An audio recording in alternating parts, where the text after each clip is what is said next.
ये क्या हो रहा है? होली पर जगन्नाथ जी अपना रथ किसी को क्यों नहीं खींचने दे रहे हैं? पूरी नगरी होली के रंग में डूबी हुई थी। गलियों में गुलाल उड़ रहा था। बच्चे पिचकारी लेकर दौड़ रहे थे। हर घर से हंसी की आवाजें आ रही थी। लेकिन मंदिर के सिंहद्वार के पास एक कोने में एक बूढ़ा भक्त चुपचाप बैठा था। उसका नाम था भोला राम। चेहरे पर झुर्रियां, कपड़े साधारण और हाथ में एक छोटी सी पोटली। लोग आते, उसे रंग लगा जाते, हंसते हुए कहते, अरे बाबा होली है, थोड़ा मुस्कुरा भी लो। लेकिन भोला राम की आंखें सिर्फ मंदिर के दरवाजे पर टिकी थी। वो धीरे से बुदबुदाया, ये सब रंग 2 दिन में उतर जाएंगे। मुझे तो वो रंग चाहिए जो जन्म जन्मांतर तक ना छूटे। उसने अपनी पोटली खोली। उसमें ना महंगा गुलाल था, न मिठाई, न पिचकारी, बस एक छोटी सी तुलसी माला और चुटकी भर गुलाल। उसने मंदिर की ओर देखते हुए कहा, प्रभु, इस बार अगर होली खेलनी है तो आप मेरे साथ खेलना। मुझे दुनिया का रंग नहीं चाहिए, मुझे आपका रंग चाहिए। उसी क्षण मंदिर के भीतर विराजमान प्रभु के अधरों पर हल्की सी मुस्कान तैर गई, जैसे किसी ने दिल से पुकारा हो और पुकार सुनी भी गई हो। किसी को पता नहीं था कि इस होली पर रंग तो उड़ेंगे, लेकिन सबसे पहले रंगेगा एक भक्त का भाग्य। भोला राम उसी तरह मंदिर के बाहर बैठा रहा।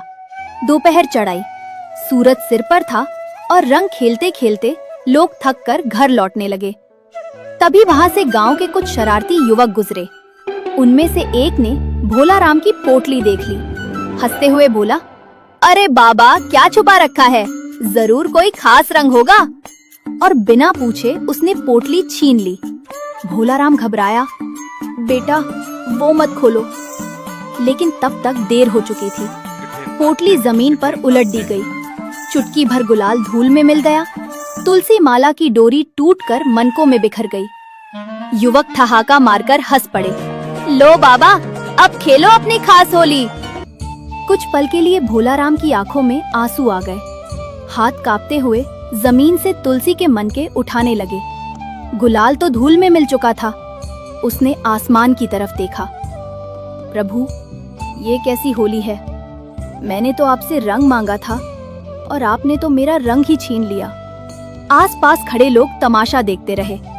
किसी ने मनके उठाने में मदद नहीं की। भोला राम ने धीरे से एक एक मनका समेटा, टूटी डोरी को अपनी धोती के कोने में बांधा और फिर से मंदिर की ओर देखने लगा। चेहरे पर दर्द था, लेकिन शिकायत नहीं। वो बोला, ठीक है प्रभु, अगर ये आपकी पहली चाल थी तो मैं भी देखता हूँ। मेरा भरोसा कब तक परखते हो? उसी समय मंदिर के भीतर दीपक की लौ अचानक तेज लहराई, जैसे किसी ने कहा हो, अभी तो शुरुआत है भोला राम। शाम ढलने लगी। मंदिर में होली का विशेष भोग लगने वाला था।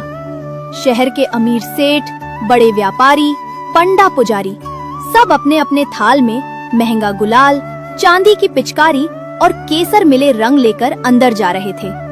हर कोई चाहता था कि इस बार सबसे पहले वही प्रभु को रंग लगाए। भोला राम अभी भी बाहर बैठा था, हाथ में टूटी तुलसी माला और आंखों में इंतजार। तभी एक सेठ जी बाहर निकले। उन्होंने भोला राम को देखा और हंसकर बोले, बाबा, अंदर क्यों नहीं आते? या रंग खरीदने के पैसे नहीं बचे? आसपास खड़े लोग मुस्कुरा दिए। भोला राम शांत स्वर में बोला, सेठ जी, रंग तो बहुत हैं आपके पास, पर क्या मन भी रंगा है? सेठ का चेहरा थोड़ा तमतमा गया। बोले, अरे भगवान को भी तो अच्छे रंग पसंद आते हैं। ये सूखा सा चुटकी भर गुलाल लेकर क्या होगा? भोला राम ने मंदिर की ओर देखा और कहा, प्रभु को रंग नहीं, भाव चाहिए। इतना सुनना था कि मंदिर के अंदर से अचानक एक हलचल मची। जो रंग से भरे थाल भीतर रखे थे, उनमें से कुछ गिर गए। केसर मिला पानी फर्श पर बह निकला। पुजारी चौंक गए, अरे ये क्या हुआ? उधर भोला राम के चेहरे पर हल्की सी मुस्कान आई। उसने धीरे से कहा, लगता है प्रभु को आज कोई और रंग पसंद है। लोगों के मन में सवाल उठने लगे, क्या सच में भगवान को बाहरी रंग नहीं, भीतर का भाव चाहिए? और तभी मंदिर के अंदर से शंख की ध्वनि गूंजी। कुछ अलग, कुछ असाधारण, जैसे संकेत मिल गया हो। असली होली अभी बाकी है। शंखनाद के बाद मंदिर के मुख्य पुजारी बाहर आए। उनके चेहरे पर आश्चर्य था। उन्होंने ऊंची आवाज में कहा, आज एक विचित्र बात हुई है। महाप्रभु के श्रीमुख पर जो गुलाल चढ़ाया गया था वो टिक ही नहीं रहा, जैसे कोई अदृश्य हाथ उसे हटा दे रहा हो। भीड़ में खुसर पुसर शुरू हो गई। सेठ लोग एक दूसरे का मुंह देखने लगे। किसी ने कहा, शायद विधि में त्रुटि हो गई होगी। किसी ने कहा, शायद रंग शुद्ध नहीं था। भोला राम चुपचाप सुन रहा था। तभी एक छोटा सा बालक फटे कपड़ों में भीड़ को चीरता हुआ आया। उसके हाथ में मिट्टी से सना हुआ थोड़ा सा गुलाल था। वो सीधे भोला राम के पास आकर बोला, बाबा, आप रो रहे थे ना? ये लो, मेरे पास बस इतना ही है। भोला राम ने उसे देखा। बालक की आंखों में अजीब सी चमक थी, जैसे गहराई में कोई अनंत आकाश छुपा हो। उसने मुस्कुराकर पूछा, बेटा, ये रंग कहाँ से लाए? बालक बोला, जहाँ सच्चा भाव होता है वहाँ रंग खुद बन जाता है। ये कहकर उसने वो थोड़ा सा गुलाल भोला राम की हथेली पर रख दिया और बिना कुछ बोले मंदिर की सीढ़ियों की ओर बढ़ गया। भीड़ हंस पड़ी। अरे, ये बच्चा भी अंदर जाएगा क्या? लेकिन जैसे ही वो बालक मंदिर के द्वार तक पहुंचा, अचानक हवा का तेज झोंका आया। मंदिर की घंटियां अपने आप बज उठीं। दीपक की लौ सीधी ऊपर उठ गई और सबकी आंखों के सामने वो बालक जैसे प्रकाश में विलीन हो गया। भीड़ सन्न रह गई। भोला राम के हाथ में रखा गुलाल अब साधारण नहीं था। उससे हल्की हल्की चंदन और तुलसी की सुगंध आ रही थी। भोला राम की आंखों से आंसू बह निकले। वो कांपती आवाज में बोला, प्रभु, आप खुद रंग लेकर आए थे। मंदिर के भीतर से फिर शंख बजा। इस बार ध्वनि में करुणा थी और अपनापन। आज होली की दिशा बदल चुकी थी। भोला राम कांपते हाथों से वो चुटकी भर गुलाल लेकर मंदिर की सीढ़ियां चढ़ा। भीड़ अब मजाक नहीं उड़ा रही थी। सब चुप थे, जैसे किसी अनदेखी शक्ति ने सबको रोक दिया हो। मुख्य पुजारी भी हैरान थे, लेकिन उन्होंने रास्ता दे दिया। भोला राम ने दूर से ही फोल्डेड हाथ जोड़े और बोला, प्रभु, ये रंग मेरा नहीं है, ये आपका है। अगर स्वीकार हो तो खुद लगा लेना। इतना कहकर उसने हवा में हल्का सा गुलाल उछाला और तभी गुलाल सीधा जाकर भगवान के श्रीमुख पर ठहर गया। न गिरा न बहा, बल्कि पूरा विग्रह जैसे हल्की लाल आभा से दमक उठा। भीड़ से एक साथ आवाज निकली, जय हो। सेठ, व्यापारी सब स्तब्ध। जिनके रंग टिक नहीं रहे थे वो देख रहे थे कि एक चुटकी भाव ने सबको पीछे छोड़ दिया। भोला राम की आंखों से आंसू बह रहे थे। वो बोला, अब रंग गया हूँ प्रभु। अब चाहे जीवन फीका हो जाए, मन नहीं फीका पड़ेगा। उसी क्षण मंदिर में ढोल नगाड़े गूंज उठे। होली अब शुरू हुई थी, लेकिन इस बार रंग बाहर नहीं, भीतर चढ़ रहा था। भीड़ जयकारे लगा ही रही थी कि अचानक आसमान पर बादल छा गए। तेज हवा चली, रंग उड़कर बिखरने लगे। कुछ ही पलों में बारिश शुरू हो गई। लोग भागने लगे। अरे, रंग खराब हो जाएगा। सेठ लोग अपने महंगे वस्त्र बचाने लगे, लेकिन भोला राम वहीं खड़ा रहा। बारिश तेज हुई। भगवान के श्रीमुख पर लगा गुलाल भीगने लगा। सब सोच रहे थे, अब उतर जाएगा। भोला राम ने आंखें बंद कर ली। बोला, प्रभु, अगर ये रंग सच में आपका है तो पानी क्या बिगाड़ेगा। कुछ क्षण बाद बारिश थम गई। लोगों ने देखा, मूर्ति पूरी भीग चुकी थी, लेकिन लाल आभा वैसी ही चमक रही थी। भीड़ में सन्नाटा छा गया। तभी भीतर से पुजारी की आवाज आई, आज महाप्रभु ने स्वयं होली खेली है।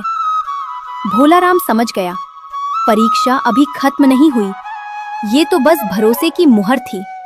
बारिश थम चुकी थी, लेकिन भीड़ अब भी स्तब्ध खड़ी थी। सबकी नजर भोला राम पर थी। सेठ धीरे से उसके पास आया और बोला, बाबा, ये कैसे हुआ?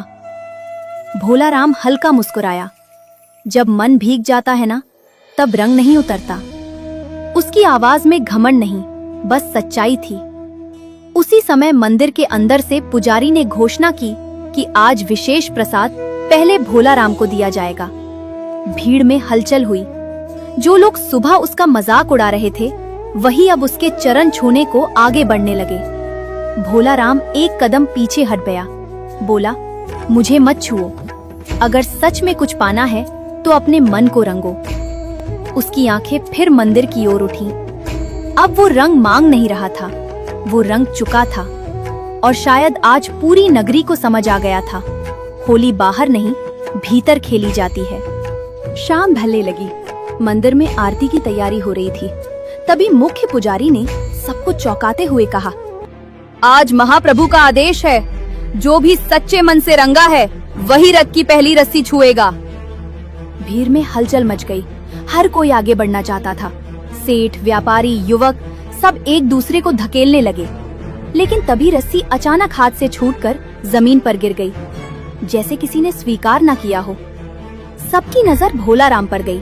वो पीछे खड़ा था, बोला, मैं योग्य नहीं हूँ प्रभु, मैंने तो बस आपको पुकारा था। पुजारी ने इशारा किया। भोला राम धीरे धीरे आगे बढ़ा, कांपते हाथों से रस्सी को छुआ और उसी क्षण घंटियां अपने आप बज उठी। रथ हल्का सा आगे सरक गया। भीड़ से गूंज उठा, जय जगन्नाथ। आज किसी ने रथ नहीं खींचा था, रथ खुद चल पड़ा था। रथ के हल्के से आगे बढ़ते ही पूरी नगरी जय जगन्नाथ के जयकारों से गूंज उठी। लोगों की आंखों में आंसू थे। सेठ, पुजारी, युवक सबके चेहरे बदल चुके थे। अब वह प्रतिस्पर्धा नहीं थी, केवल भक्ति थी।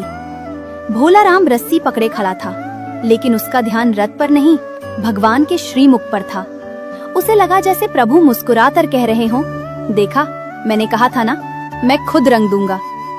धीरे धीरे रथ आगे बढ़ने लगा और लोग उसके पीछे पीछे चल पड़े। रास्ते में उड़ता हुआ गुलाल अब पहले जैसा नहीं था। हर कोई रंग लगा रहा था, लेकिन इस बार मजाक में नहीं, प्रेम से। भोला राम की आंखें बंद थीं। उसके चेहरे पर ऐसी शांति थी जैसे उसे वो मिल गया हो जिसकी उसे तलाश थी। आज उसे समझ आ गया था कि सच्ची होली तब होती है जब भगवान खुद भक्त के जीवन को अपने रंग में रंग दे, और वो रंग कभी फीका नहीं पड़ता। अगर आपको यह कथा अच्छी लगी हो तो इसे अपने परिवार और दोस्तों के साथ जरूर साझा करें। और याद रखिए, इस होली बाहर नहीं, अपने मन को रंगिए। जय जगन्नाथ।